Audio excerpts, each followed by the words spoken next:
தமிழக முதல்வர் ஜெயலலிதா அவர்களை படுகொலை செய்த RSS-உம் பாஜகவும் குஜராத்தில் இவ்வளோ படுகொலை பண்ணீங்களே, ஒரு இனவெறியை உண்டு பண்ணி மதவெறியை உண்டு பண்ணி இத்தனை படுகொலைகள், கருவில் இருக்கும் குழந்தை கூட அழிக்கிற ஒரு பாவத்தை எல்லாம் பண்ணீங்களே, படுகொலை பண்ணீங்களே, நீங்க தானே ஹிஸ்டரி ஷீட்டர்ஸ்.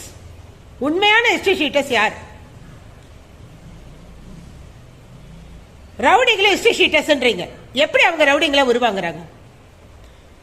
ஒவ்வொரு இளைஞருக்கும் தமிழ்நாட்டிலும் சரி இந்திய நாட்டிலும் சரி அவங்களுக்கு ஒரு கனவு இருக்கு.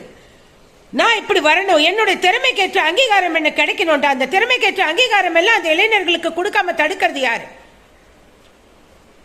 நல்ல கனவுல நல்ல ஒரு நாட்டில் நமக்கு ஒரு குடிமகன்களுக்கு குடி உரிமை பெற்ற இந்திய பிரஜைகளுக்கு எல்லாமே கிடைக்கும்னு ஒரு சூழ்நிலையை கற்பனை பண்ற இளைஞர்களுக்கு எதுவுமே கிடைக்காம அவங்கள கிரிமினல் ஆக்குறது யார்?